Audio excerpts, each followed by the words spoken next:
இன்றைய தியானம். எல்லா ஜாதிகளின் கண்களுக்கு முன்பாகவும் கர்த்தர் தம்முடைய பரிசுத்த புயத்தை வெளிப்படுத்துவார். பூமியின் எல்லைகளில் உள்ளவர்கள் எல்லாரும் நமது தேவனுடைய ரட்சிப்பை காண்பார்கள். ஏசாயா 52:10. ஆண்டவரும் இரட்சகருமாகிய இயேசு கிறிஸ்துவின் நாமத்தினாலே இந்த காலை வேளையிலே இன்றைய தியான நிகழ்ச்சியின் வாயிலாக உங்கள் ஒவ்வொருவரையும் சந்திப்பதில் நான் கிறிஸ்துவுக்குள் மிக்க மகிழ்ச்சி அடைகிறேன். பிரியமானவர்களே, சந்தோஷமாக இருக்கிறீங்களா? காலையில் எழும்பும் பொழுது ஏதோ ஒரு துக்கத்தோடு, ஏதோ ஒரு கவலையோடு, ஏதோ ஒரு மனபாரத்தோடு எழும்பியிருக்கிறீங்களா? அல்லது உங்கள் குடும்பத்தில் யாரோ ஒருவர் மிகவும் துன்மார்க்கமாக ஜீவித்து கொண்டிருக்கிறார்களே, ரட்சிப்பை பெற்றுக்கொள்ளாமல் இருக்கிறார்களே, சமாதான குலைச்சலை உண்டாக்கி கொண்டிருக்கிறார்களே, அவருடைய மனம் திரும்புதலுக்காக, ரட்சிப்புக்காக நான் பல வருஷமாக ஜெபம் பண்ணிட்டு இருக்கிறேனே கர்த்தாவேன்னு சொல்லி இந்த காலையில் எழும்பியிருக்கிறீங்களா? கர்த்தர் உங்களுக்கு சொல்லுகிறார், எல்லா ஜாதிகளின் கண்களுக்கு முன்பாக கர்த்தர் தம்முடைய பரிசுத்த புயத்தை வெளிப்படுத்துவார். உங்கள் குடும்பத்தில் கர்த்தர் தம்முடைய பரிசுத்த புயத்தை வெளிப்படுத்துவார். பூமியின் எல்லைகளில் உள்ளவர்கள் எல்லாரும் நமது தேவனுடைய ரட்சிப்பை காண்பார்கள் என்று ஏசாயா தீர்க்கதரிசியின் மூலமாய் கர்த்தர் முன் உரைத்த அந்த தீர்க்க தரிசன வார்த்தை உங்கள் தனிப்பட்ட வாழ்க்கையில, குடும்ப வாழ்க்கையில, நீங்கள் ஊழியம் செய்கிற பகுதிகளிலே, நம்முடைய தமிழ்நாட்டில், நம்முடைய இந்திய தேசத்தில், உலகம் அனைத்தில் உள்ள எல்லா இடங்களிலும் கர்த்தர் இந்த வேத வசனத்தை நிறைவேற்றுவார். நிறைவேற்றுகிறதுக்காக கர்த்தரை ஸ்தோத்திரம் பண்ணுவோம். ஆமென். அன்பு சகோதர சகோதரிகளே, எல்லா ஜாதிகளின் கண்களுக்கு முன்பாக, எந்த ஜாதியா இருந்தாலும் சரி, எல்லா ஜாதிகளின் கண்களுக்கு முன்பாக கர்த்தர் தம்முடைய பரிசுத்த புயத்தை வெளிப்படுத்துவார். இந்த வேத வசனத்தை நம்புவோம், விசுவாசிப்போம், அறிக்கை செய்வோம். கர்த்தர் தம்முடைய பரிசுத்த புயத்தை வெளிப்படுத்துவார். வெளிப்படுத்துவார்னா நிச்சயமாய் வெளிப்படுத்துவார். வரப்போகிற நாட்களில் அவர் யார், அவருடைய பரிசுத்த புயம் எப்படிப்பட்டது என்பதை வெளிப்படுத்துவார் என்று சொல்லி விசுவாசத்தோடு நன்றி சொல்லுவோம். பூமியின் எல்லைகளில் உள்ளவர்கள் எல்லாரும் நம்முடைய தேவனுடைய ரட்சிப்பை காண்பார்கள், காணப்போகிறார்கள். அதைத்தான் ஏசாயா 66 18-19 கூட கர்த்தர் சொல்லுகிறார். நான் அவர்கள் கிரியைகளையும் அவர்கள் நினைவுகளையும் அறிந்திருக்கிறேன். நான் சகல ஜாதியாரையும் பாஷைக்காரரையும் கூட்டி சேர்க்கும் காலம் வரும். கர்த்தருடைய நாளிலே இது நிறைவேறுகிற வார்த்தை. அதே வேளையில இப்பொழுதும் நம்ம ஜெபிக்கும் பொழுது தேவனாகிய கர்த்தர் நிச்சயமாகவே இந்த வசனத்தின்படி கூட்டி சேர்ப்பார். அவர்கள் வந்து என் மகிமையை காண்பார்கள். கட்டாயம் கர்த்தருடைய மகிமையை நம்முடைய தேசம் பார்க்க போகிறது, ஜாதியினர் பார்க்க போகிறார்கள், மக்கள் பார்க்க போகிறார்கள். 19ஆம் வசனத்தில் கர்த்தர் சொல்கிறார், நான் அவர்களில் ஒரு அடையாளத்தை கட்டளையிடுவேன். அவர்களில் தப்பினவர்களை என் கீர்த்தியை கேளாமலும் என் மகிமையை காணாமலும் இருக்கிற ஜாதிகளின் தேசங்களாகிய தர்ஷீஷுக்கும் வில்வீரர் இருக்கிற பூலுக்கும் லூதுக்கும் தூபாலுக்கும் யாவானுக்கும் தூரத்தில் உள்ள தீவுகளுக்கும் அனுப்புவேன்.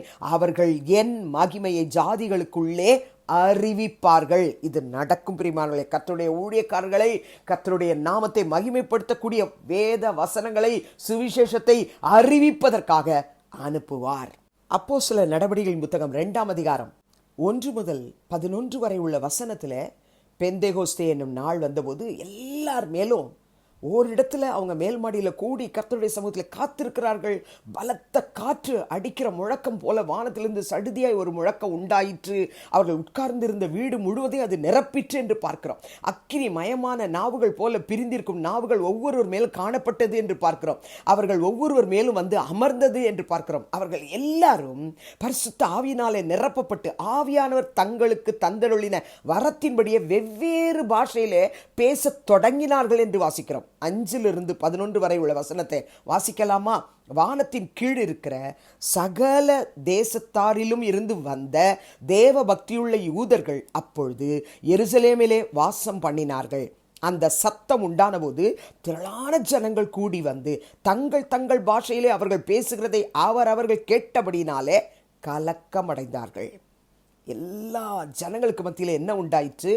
கலக்கம் உண்டாயிற்று என்று பார்க்கிறோம். எல்லாரும் பிரமித்து ஆச்சரியப்பட்டு ஒருவரை ஒருவர் பார்த்து, இதோ பேசுகிற இவர்கள் எல்லாரும் கலிலேயர் அல்லவா?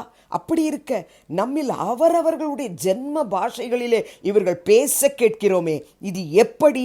பார்த்தரும் மேதரும் எலாமித்தரும் மெசபத்தோமியா யூதேயா கப்பதோக்கியா பொந்து ஆசியா பிரிகியா பம்பிலியா எகிப்து என்னும் தேசத்தார்களும் சிரேனே பட்டணத்தை சுற்றி இருக்கிற லீபியாவின் திசைகளிலே குடியிருக்கிறவர்களும் இங்கே சஞ்சரிக்கிற ரோமாபுரியாரும் யூதரும் யூத மார்க்கத்து அமைந்தவர்களும் கிரேத்தரும் அரபியருமாகிய நாம் நம்முடைய பாஷைகளிலே இவர்கள் தேவனுடைய மகத்துவங்களை பேச கேட்கிறோமே என்றார்கள்.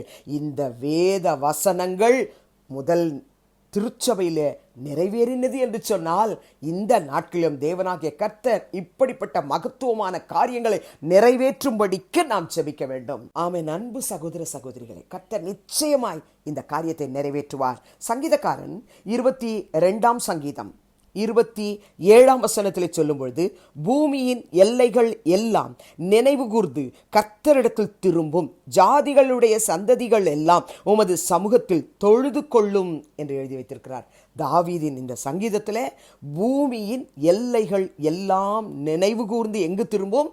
கர்த்தரிடத்தில் திரும்பும். ஜாதிகளுடைய சந்ததிகள் எல்லாம் அவருடைய சமூகத்தில் தொழுது கொள்ளும். இது நிறைவேற ஜெபிக்கலாமா?